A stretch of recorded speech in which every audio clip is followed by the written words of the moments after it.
सो SAP में काम करने से पहले, एसएपी के अंदर जंप इन करने से पहले हम लोगों को कुछ बेसिक इन्फॉर्मेशन पता होनी चाहिए। एसएपी में कितने कितने टाइप के प्रोजेक्ट्स होते हैं और उन प्रोजेक्ट्स के ऊपर क्या एक्टिविटी परफॉर्म होती है। सो हम लोग अभी डिस्कस कर लेते हैं।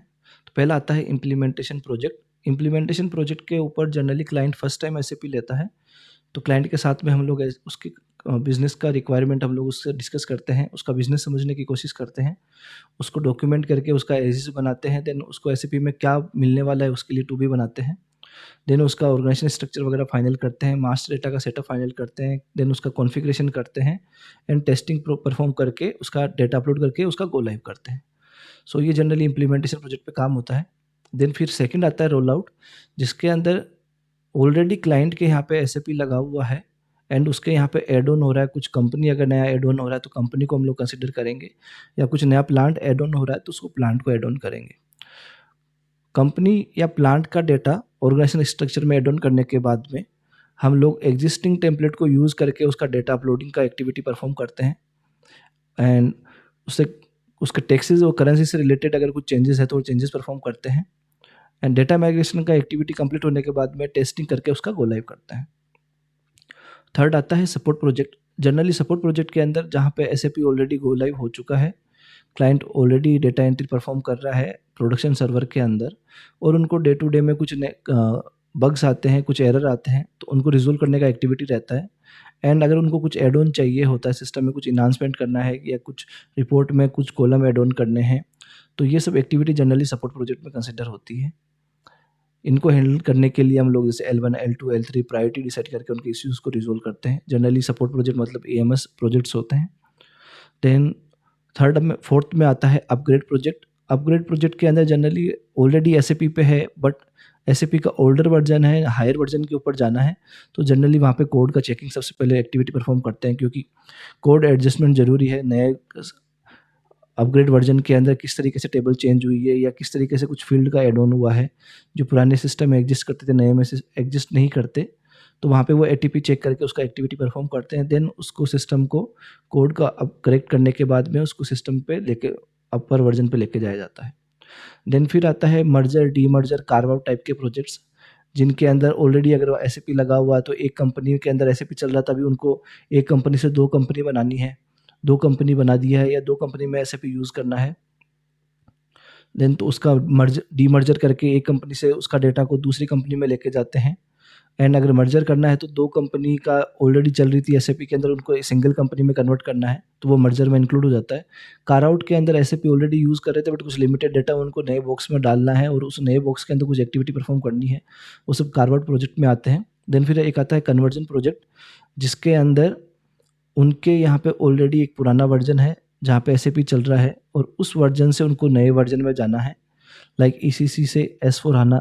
अब जैसे अपग्रेड वर्जन जैसा ही होता है बट उसमें कुछ लिमिटेड डेटा करेक्शन हो गया या ऑर्गेनाइजेशन स्ट्रक्चर का करेक्शन करना है, कुछ करेक्शन करके कॉन्फ़िग वगैरह में या कुछ करेक्शन करके रिपोर्ट्स वगैरह में फिर हम लोग उनको लेके जाते हैं। तो जनरली ये 6 टाइप के प्रोजेक्ट्स यूज़ होते हैं जिनका हम लोगों का इन्फॉर्मेशन पता होना चाहिए। प्रोजेक्ट टाइप्स के बाद में फिर हमारी सेकंड स्टेप आती है जहाँ पे हम लोगों को एसएपी का टीम स्ट्रक्चर पता होना चाहिए, कौन सी टीम किस तरीके से काम करती है। सो जनरली 4 तरह की टीम हमारे यहाँ पे होती है। उन चारों टीमों का काम क्या होता है, वो टीम कैसे वर्क करती है, कौन कौन सी टीम आती है, तो उसका प्रोजेक्ट पे क्या रोल रहने वाला है, ये हम लोग समझ लेते हैं। तो सबसे पहले आता है फंक्शनल टीम। फंक्शनल टीम की एक्टिविटी रहती है क्लाइंट के साथ में उसका बिजनेस सिनेरियो डिस्कस करना, उनकी रिक्वायरमेंट को समझना और अपनी एक्सपर्टीज़ को यूज़ करके उनकी रिक्वायरमेंट के अकॉर्डिंग एसएपी का उनको सॉल्यूशन प्रोवाइड करना। सो जनरली फंक्शनल टीम के अंदर आते हैं एमएम, एसडी, फीको, PP, QM, PS, PM, EWM, HCM, TM और अरीबा। सो हर एक मॉड्यूल का इंडिविजुअली एक एक्टिविटी होता है जिसको अपनी एक्सपर्टीज़ को यूज़ करके फंक्शनल कंसल्टेंट को बिजनेस के साथ में उनके डिपार्टमेंट के साथ में अलाइन होना पड़ता है। जब भी बिजनेस के साथ में सारी एक्टिविटी डिस्कस हो जाती है देन फिर इंटीग्रेशन पॉइंट ऑफ व्यू से फंक्शनल कंसल्टेंट को अपने बाकी टीम मेंबर के साथ में भी अलाइन होना होता है। देन सेकंड टीम आती है जो इम्पोर्टेंट है, वो है technical team. Technical team generally इसके अंदर सबसे बड़ा रोल जो रहता है वो है एबेब टीम, जो कोड फंक्शन करती है। या क्लाइंट की रिक्वायरमेंट के अकॉर्डिंग सिस्टम के अंदर कुछ कस्टमाइजेशन करना है, कुछ रिपोर्ट्स बनानी है, कुछ स्मार्ट फॉर्म बनाने हैं, वर्कफ्लो बनाने हैं, वो सब डेवलप करती है।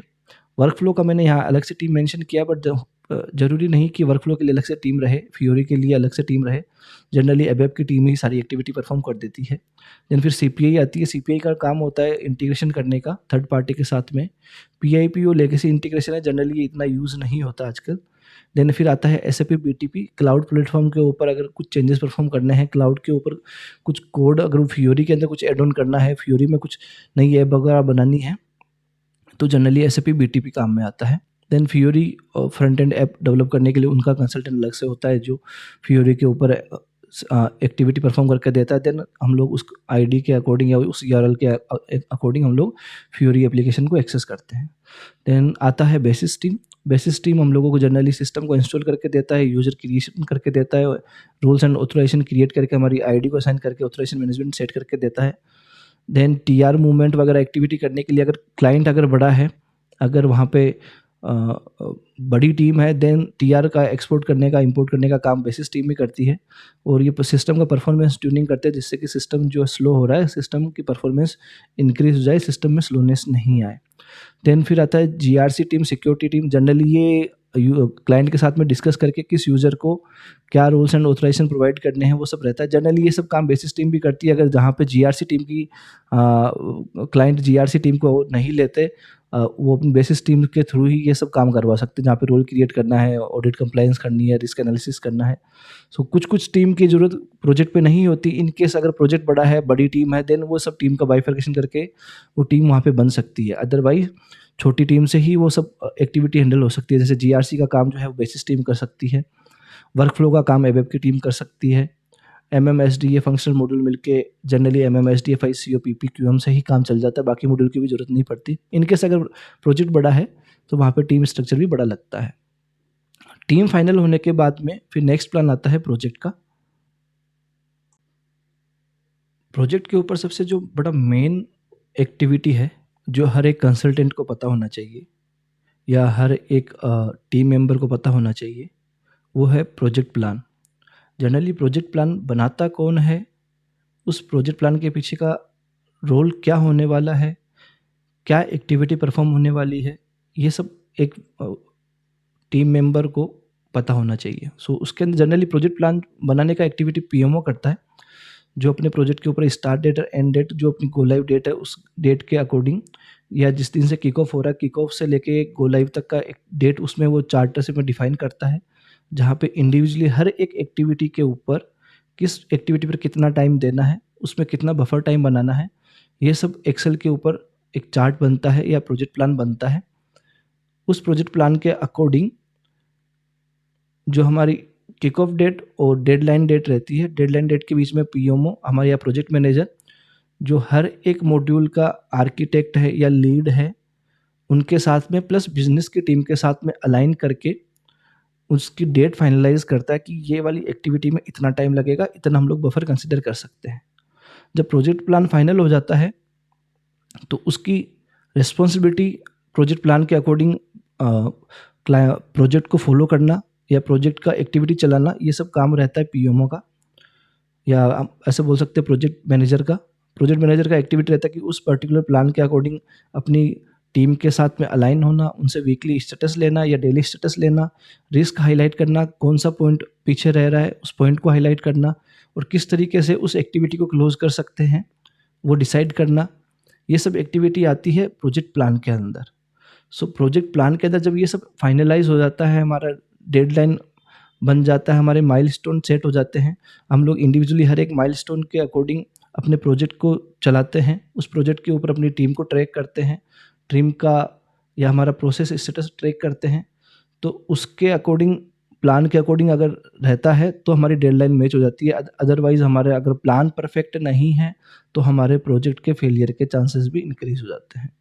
सो इन केस अगर हम लोगों को हमारी डेडलाइन मैच करनी है, हमारी डेडलाइन से पहले हम लोगों को हमारा काम कंप्लीट करना है, तो प्रोजेक्ट प्लान जो मैनेजर बना रहा है वो हर एक फंक्शनल कंसल्टेंट को या हर एक टेक्निकल कंसल्टेंट को पता होना चाहिए। अगर वो पता नहीं है तो डेफिनेटली आप उस प्लान के अकॉर्डिंग नहीं चल पाओगे और आप कहीं न कहीं पे अपने काम के पीछे लेग कर जाओगे, और लेग करने के पीछे फिर रीज़न है आपके ऊपर डबल प्रेशर आएगा उस काम को क्लोज़ करने का। सो अपना वर्क शेड्यूल अगर प्रॉपर रखना है तो ट्राई करो कि जो प्लान है उस प्लान को फ़ॉलो कर सको। देन फिर आता है प्लान बनने के बाद में प्रोजेक्ट स्टार्ट होता है, प्रोजेक्ट पे कैसे उसके फेजेज़ होते हैं, कैसे उसका माइलस्टोन सेट किया हुआ होता है, वो हम लोग एक बार समझ लेते हैं। सो जनरली प्रोजेक्ट के ऊपर 6 माइलस्टोन सेट होते हैं, जो हमारे प्रोजेक्ट मैनेजर प्लान जो सेट करता है उसमें जनरली 6 माइलस्टोन हम लोग सेट करके चलते हैं।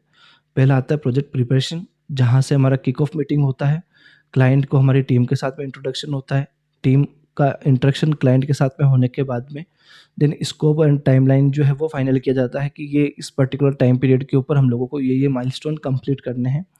उसके अकॉर्डिंग कंसल्टेंट या टीम मेंबर क्लाइंट के साथ में इंटरेक्ट करते हैं, जहाँ पे हमारा सेकंड फेज स्टार्ट हो जाता है बिजनेस ब्लूप्रिंट का, जिसमें क्लाइंट के साथ में डिस्कस करते हैं, उसके हर एक डिपार्टमेंट में जाते हैं, उनकी रिक्वायरमेंट समझते हैं, रिक्वायरमेंट गैदरिंग करते हैं, रिक्वायरमेंट गैदरिंग करने के बाद में उसका एक बिजनेस डॉक्यूमेंट बनाते हैं, जिसको हम लोग एजिस डॉक्यूमेंट बोलते हैं, जिसमें क्लाइंट करंट टाइम के ऊपर क्या एक्टिविटी परफॉर्म कर रहा है उसको एजिस में डाला जाता है।